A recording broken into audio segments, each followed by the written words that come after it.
Oremos. Querido Deus, eterno Pai que está nos céus, ao seu nome seja dada toda a honra e toda a glória, porque o Senhor realmente é o soberano do universo, aquele que está sentado no trono e que tem na sua mão todo o universo.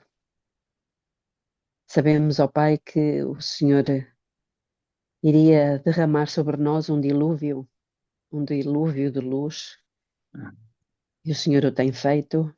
Nós Amém. agradecemos. E agradecemos sobretudo porque temos um intercessor, um mediador, um sumo sacerdote que está fazendo intercessão por nós, apresentando o seu sangue.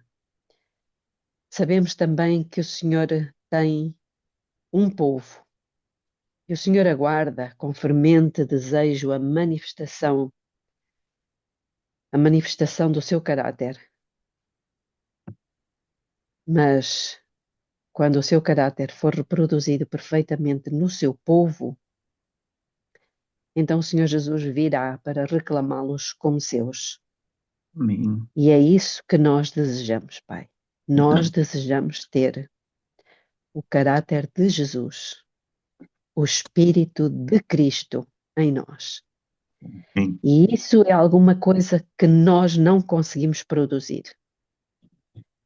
A única coisa que realmente nós não conseguimos fazer, porque é sobrenatural. Nós podemos desejar e nós desejamos e clamamos ao Senhor pelo seu Espírito, o Espírito de Cristo, aquele Espírito manso, humilde, mas cheio de luz e poder, mas suave amor, alegria, paz. Pai, pelo amor do seu sagrado nome, nós clamamos pelo Espírito de Cristo. Só o Senhor pode fazer isso. E pode fazer ressuscitar este vale de ossos secos e transformá-los num exército cheios do seu espírito. Amém. Nós desejamos que isso aconteça rapidamente, Pai. Não queremos de maneira nenhuma abrigar no nosso coração qualquer tipo de ressentimento, ou revolta, ou raiva, ou vingança, ou orgulho. Pai, por favor, o Senhor diz que o sangue de Jesus nos purifica de todo o pecado. E eu clamo ao Senhor que esse sangue venha purificar-nos de todo o pecado. Que nenhum de nós aqui se perca por abrigar um outro espírito. Venha falar conosco, Pai. Venha habitar em nós. Venha purificar-nos, encher-nos de alegria. E não permita que o inimigo nos tire a paz. Por Jesus Cristo, o seu unigênito Filho, nós lhe pedimos. Amém. Amém. Amém. Então, vamos aqui à página 13 do nosso documento.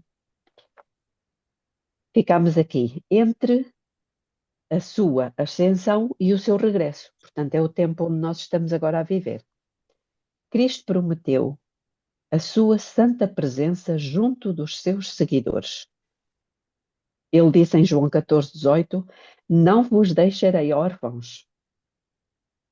E no versículo 28 do mesmo capítulo 14 diz, ouvistes que eu vos disse, vou e venho para vós. Se me amasseis, certamente exultaríeis, porque eu disse, vou para o Pai, porque meu Pai é maior do que eu. Onde estiveram 2 ou 3 reunidos em meu nome, aí estarei eu no meio deles, no meio de vós. Então, eu continuo a crer nas palavras de Jesus, tal como os apóstolos. Se ele diz que estará com a sua santa presença junto a nós, é porque assim é. Como seria? João 14:23, Jesus respondeu e disse-lhes, se alguém me ama, guardará a minha palavra, e meu Pai o amará, e viremos para ele e faremos nele morada. Durante 3 anos e meio, os discípulos haviam comungado com a sua santa presença. Ao temor que se seguiu ao aviso da partida do Mestre para seu Pai e seu Deus, a tranquilidade chegou com a certeza destas promessas do Senhor, que a comunhão e a presença estavam garantidas. Mais tarde, João, o apóstolo do amor, vem confirmar o cumprimento da promessa de Jesus. E ele diz em 1 João 1,3: O que vimos e ouvimos, isso vos anunciamos, para que também tenhais comunhão conosco. E a nossa comunhão é com o Pai e com o seu Filho Jesus Cristo. Com quantas pessoas comungavam os apóstolos depois da partida do Mestre? Vamos repetir as contas para que não haja equívocos. Comunhão com o Pai, 1. Comunhão com o Filho, 1. 1 mais 1 igual a 2. Porque querem enganar o meu coração dizendo que é 1 mais 1 igual a 3. No meu conhecimento, quer das coisas espirituais, quer das coisas materiais, 1 mais 1 é sempre igual a 2. Eu aprendi isto na escola e garanto que foi a primeira aritmética que aprendi. Tenho quase a certeza de que foi também o que todo ser humano aprendeu em matéria de contas, seja analfabeto ou douto. Será que há mestres por aí que necessitam de reciclagem em matemática? Se vejo um objeto e me mostram outro igual, eu vejo dois. Seguramente que é o mesmo com toda a criatura, os que veem. Porque tem que ser diferente aqui. Quando Estevão foi apedrejado e que Deus lhe deu aquela visão, quantas pessoas viu ele no trono de Deus? Atos 7,56 diz, e disse, eis que vejo os céus abertos e o Filho do Homem que está em pé à mão direita de Deus. E nós sabemos que na mesa, e a Bíblia também diz, não é? Que ele subiu ao céu onde está sentado, aonde? À direita do Pai. Se está à direita, é porque há um à esquerda e outro à direita. Novamente as contas dão o mesmo número, a crer que estou contando bem, 2. Jesus diz que o que vencer se assentará no seu trono, como ele venceu e se assentou no trono do seu Pai. Novamente, 2. Que nome ou nomes vão estar na fronte dos assinalados? Apocalipse 3,12. A quem vencer eu farei coluna no templo do meu Deus e dele nunca sairá. E escreverei sobre ele o nome do meu Deus e o nome da cidade do meu Deus, a nova Jerusalém que desce do céu do meu Deus, e também o meu novo nome. É bem claro que apenas o nome de duas pessoas divinas. Um, o nome do Salvador.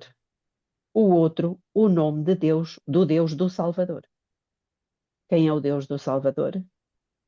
Efésios 1,3 diz, bendito o Deus e Pai de nosso Senhor Jesus Cristo, o qual nos abençoou com todas as bênçãos espirituais nos lugares celestiais em Cristo. Bendito seja o Deus e Pai de nosso Senhor Jesus Cristo, que segundo a sua grande misericórdia nos gerou de novo para uma viva esperança pela ressurreição de Jesus Cristo entre os mortos. 1 Pedro 1,3. E nós precisamos de viver com fé nestas palavras. Elas já estão no passado. Reparem que diz que segundo a sua grande misericórdia nos gerou de novo para uma viva esperança pela ressurreição de Jesus Cristo dentre os mortos. Este será o sinal nas testas dos que fazem parte do remanescente. O nome de quantas pessoas? Deus de Jesus e Jesus. 2. Haverá porventura alguém que seja assinalado com o nome de 3? Sim. Os que ficam com o sinal da besta são assinalados num Deus que é um número. Vejamos primeiro qual o nome, que é o sinal que a besta faz, que seja colocado na fronte dos seus aliados, que é também um nome. Diz-nos em Apocalipse 13, 16 e 17: E faz que a todos, pequenos e grandes, ricos e pobres, livres e servos, lhes seja posto um sinal na sua mão direita ou nas suas testas, para que ninguém possa comprar ou vender, senão aquele que tiver o sinal ou o nome da besta ou o número do seu nome. Portanto, há um número do nome. Leia-se com toda a atenção que a revelação diz que o nome da besta é um número. Este falso Deus consiste num nome que é um número. Quem é a besta? Ninguém duvida de que é a Igreja Católica, a Igreja prostituta e que está embriagada com o sangue das fiéis testemunhas de Jesus. E cabe aqui uma pausa para pensarmos. Se ela é culpada do sangue e está embriagada com o sangue das fiéis testemunhas, que espírito é que ela tem para matar pessoas? Quando Para o mandamento expulsar das sinagogas. para expulsar das sinagogas e por fim matar, que espírito é este? É o de Cristo? É o do anticristo? É um terceiro elemento. Qual é o nome do Deus desta prostituta? Trindade. Trindade é o nome do Deus dessa prostituta. Este nome, além disso, é um número. 3. Trino. Triuno. É ou não é um número? É ou não um Deus em 3? Há dúvida de qual é então o nome da besta que é posto na fronte de todos os que a aceitam? Estamos então diante deste desafio, que não é mais de quem adorar e qual o nome nas nossas testas: o Deus das Escrituras ou o Deus dos católicos.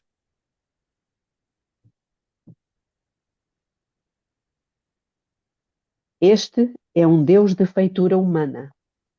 Foi inventado por homens instigados pelo pai da mentira. Podemos dizer, instigados por aquele que queria fazer parte da divindade. Mas a divindade eram só dois. Se ele queria fazer parte da divindade, ela passaria a ser 3. Podem argumentar o que quiserem, mas a grande verdade é que ele foi entronizado como Deus nesta Igreja Católica, por volta do 3º século da nossa era. Quem tiver dúvidas, é só pesquisar em enciclopédias e catecismos católicos qual a sua origem, à semelhança da guarda do domingo, e terá a resposta. Quem adora a besta está adorando o dragão, a antiga serpente, que quis ser adorado no céu, invejando a adoração ao Pai e ao Filho. Aqui assenta todo o embuste do desejo de ser a divindade uma união de 3 seres, apesar das evidências aos milhares de que são apenas 2 pessoas de natureza divina. Na pátria celeste junto de Deus e do Cordeiro. Diz a história da redenção, no capítulo 67. Nela não vi templo, porque o seu templo é o Senhor. Apocalipse 21, 22. Está a falar da Santa Cidade. O povo de Deus tem o privilégio de entreter franca comunhão com o Pai e o Filho. Porque agora vemos por espelho em enigma, 1 Coríntios 13, 12. Contemplamos a imagem de Deus refletida como que em espelho, nas obras da natureza e no seu trato com os homens. Mas, então, conhecê-lo-emos face a face, sem um véu obscurecedor de permeio. Estaremos em sua presença e contemplaremos a glória do seu rosto. no livro Fundamentos da Educação Cristã, diz: o livro de leitura, a Bíblia, contém instrução acerca do caráter que devem ter, da excelência moral que deve ser cultivada e que Deus e o céu requerem. Bem-aventurados os limpos de coração, porque eles verão a Deus. Mateus 5:8. Segui a paz com todos e a santificação sem a qual ninguém verá o Senhor. Hebreus 12:14. Amados, agora somos filhos de Deus e ainda não é manifesto o que havemos de ser, mas sabemos que, quando Ele se manifestar, seremos semelhantes a Ele, porque, assim como é, o veremos. E qualquer que nele tem esta esperança, purifica-se a si mesmo, como também ele é puro.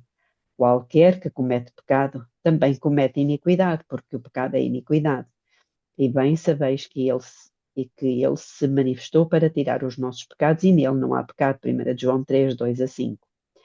Este importantíssimo conhecimento deve ser mantido diante das crianças e dos jovens, não de maneira arbitrária e despótica, mas como revelação divina, a qual é do mais alto valor para assegurar a sua paz presente, tranquilidade e repouso mental neste mundo de tumultos e lutas, e como preparação para a futura vida eterna no reino de Deus, onde eles o verão e conhecerão, e também a Jesus Cristo, que deu a sua preciosa vida para redimi-los.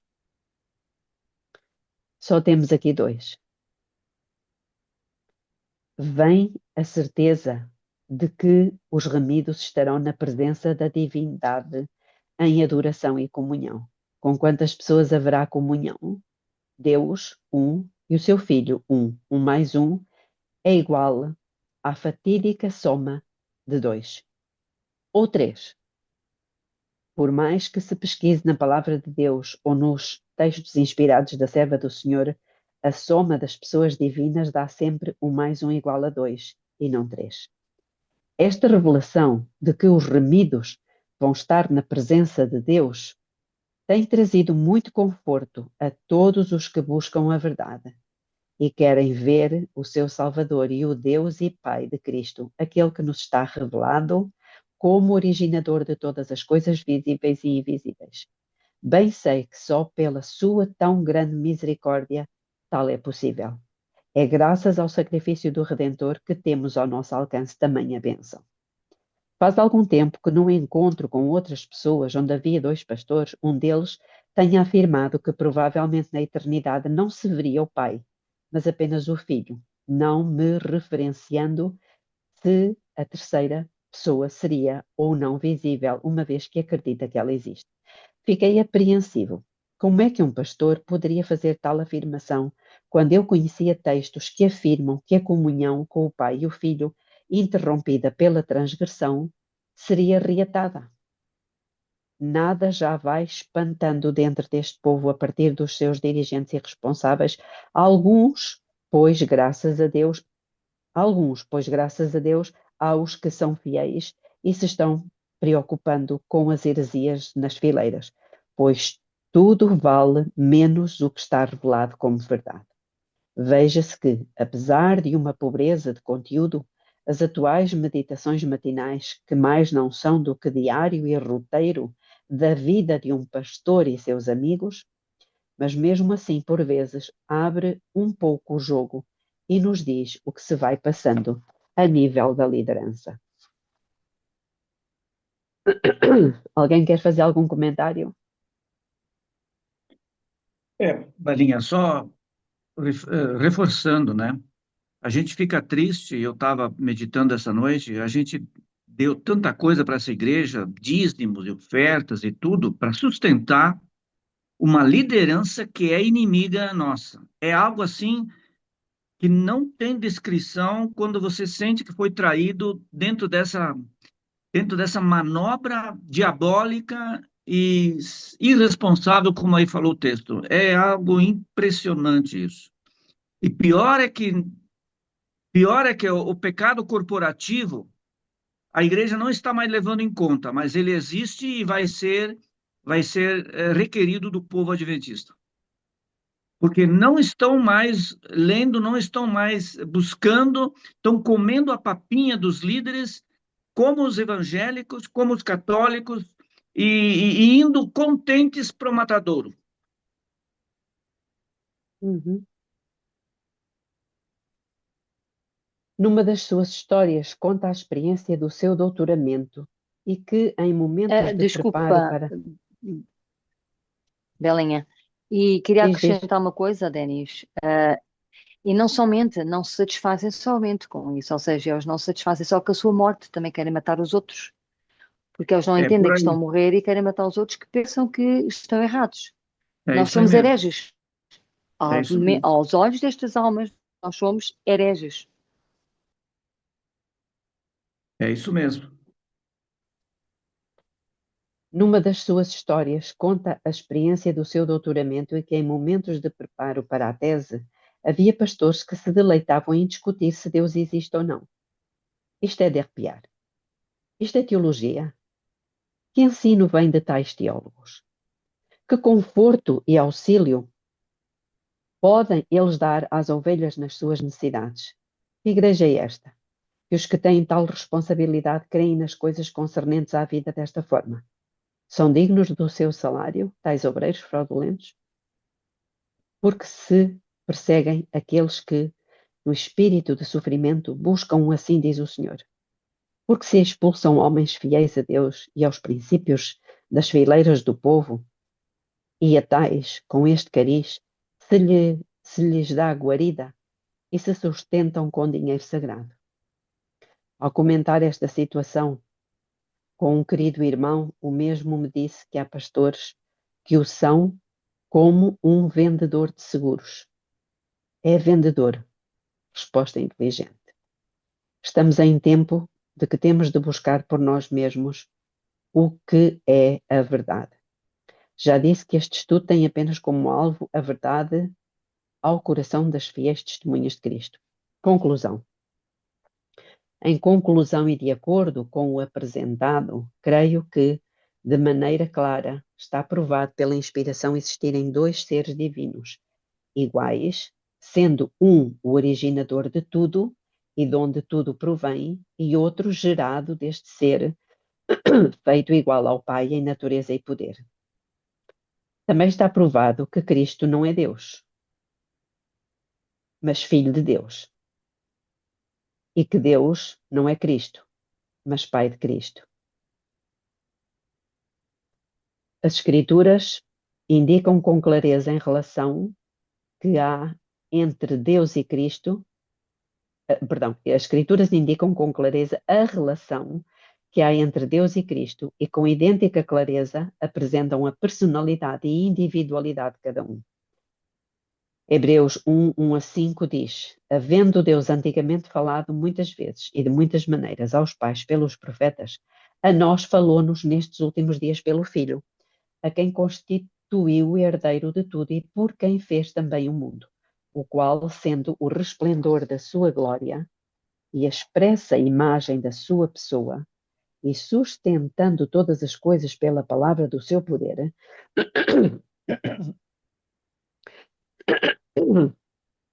havendo feito por si mesmo a purificação dos nossos pecados, assentou-se à destra da majestade nas alturas, feito tanto mais excelente do que os anjos, quanto herdou mais excelente nome do que eles. Porque a qual dos anjos disse jamais: Tu és meu filho, hoje te gerei? E outra vez: Eu lhe serei por pai, e ele me será por filho. Deus é o pai de Cristo. Cristo é o filho de Deus. A Cristo foi atribuída uma posição exaltada. Foi feito igual ao Pai. Cristo participa de todos os desígnios de Deus. No terceiro volume de Testemunhos Seletos, diz: Jesus disse aos judeus: Meu pai trabalha até agora e eu trabalho. O filho, por si mesmo, não pode fazer coisa alguma, se o não vir fazer o pai. Porque tudo quanto ele faz, o filho faz igualmente. Porque o pai ama o filho e mostra-lhe tudo o que faz. Novamente é apresentada a personalidade do pai e do filho, mostrando a unidade existente entre eles. Essa unidade é expressa também na oração de Cristo pelos discípulos em João 17. E diz, e eu rogo, e não rogo somente por estes, mas também por aqueles que, pela sua palavra, hão de crer em mim, para que todos sejam um, como tu, ó Pai, o és em mim e eu em ti. Que também eles sejam um em nós, para que o mundo creia que tu me enviaste. E eu dei-lhes a glória que a mim me deste, para que sejam um, como nós somos um. Eu neles e tu em mim, para que eles sejam perfeitos em unidade, e para que o mundo conheça que tu me enviaste a mim e que os tens amado a eles, como me tens amado a mim. João 17, 20 a 23. Declaração admirável. A unidade existente entre Cristo e os seus discípulos não destrói a personalidade de nenhum deles. São um no propósito, no pensamento, no caráter, mas não em pessoa. Assim é que Deus e Cristo são um. Terceiro volume de Testemunhos Seletos, capítulo 51. Pode-se ver sem margem para errar que um é um e o outro é outro, e juntos são a divindade.